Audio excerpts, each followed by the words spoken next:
Fania 9 tahun. Hari ini Fania mau bercerita Alkitab yang terdapat dalam Injil Markus 6 ayat 14 sampai 29 di bawah judul Yohanes Pembaptis di Gunung. Teman-teman semuanya, apakah ada yang tahu tentang Yohanes? Tidak.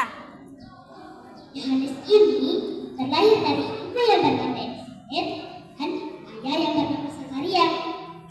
Nah, sekarang Fania bertanya lagi.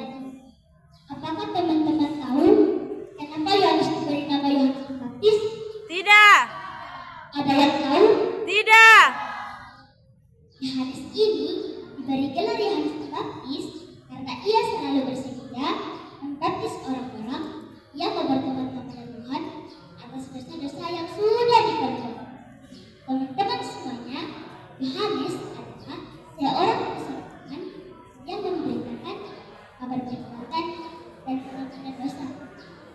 Sedikit cerita tentang Yohanes Pembaptis bermula dari Raja Herodes yang mendengar tentang Yesus, sebab nama Yesus sudah sangat terkenal. Ada orang yang mengatakan Yesus adalah Yohanes Pembaptis yang sudah bangkit dari antara orang mati. Ada juga yang mengatakan Yesus itu Elia. Dan ada juga yang mengatakan Yesus itu Nabi. Waktu Herodes mendengar hal itu, ia bilang, bukan, dia itu Yohanes yang sudah pegal kepalanya dan yang satu lagi. Nah, teman-teman, ternyata beberapa tahun silam ada peristiwa di mana Raja Herodes ini menyukai istri dari saudaranya sendiri. Saudaranya bernama Filipus, sedangkan istri Filipus yang disukai Herodes bernama Herodias. Jadi, Herodes pun mengambil Herodias menjadi istrinya karena Filipus sudah meninggal di badan orang atas Herodes. Hal ini ternyata dipandang tidak baik oleh Yohanes. Maka Yohanes pun menegur Herodes dengan berkata, tidak halal engkau mengambil istri dari saudaramu. Ketika mendengar teguran dari Yohanes, Herodias pun menaruh dendam pada Yohanes dan ia ingin membunuhnya. Tetapi tidak dapat karena Herodes tetap takut pada Yohanes karena ia tahu bahwa Yohanes adalah orang yang suci. Jadi ia melindunginya. Herodes pun ternyata senang juga mendengar hal-hal tentang Yohanes. Berjalannya waktu, ternyata tiba juga kesempatan Herodias untuk membunuh Yohanes. Di mana ketika ulang tahun Herodes yang diadakan besar-besaran, anak perempuan Herodias yang bernama Salome tampil menari. Ia membuat Herodes dan para tamu senang.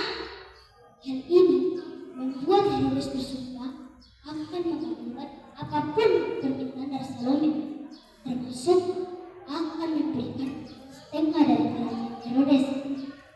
Nah, karena Salome tidak tahu apa yang dia harus minta pada Herodes, ia pun pergi bertanya pada ibunya. Dan ibunya menjawab, mintalah Yohanes. Maka Salome pun pergi dengan cepat-cepat minta pada Herodes, aku mau supaya sekarang juga berikan kepadaku kepala Yohanes Pembaptis.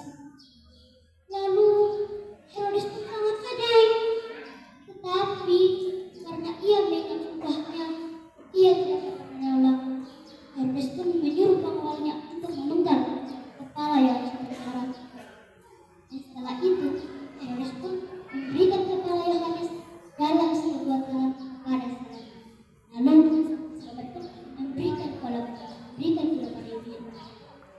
Ketika murid-murid Yohanes mendengar hal itu, mereka pergi mengambil mayat Yohanes lalu membunuhnya.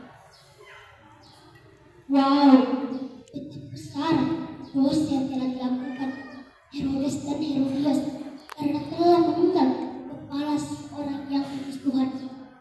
Bahkan Herodias pun menggunakan Salome untuk menjadi perantara antara dendamnya.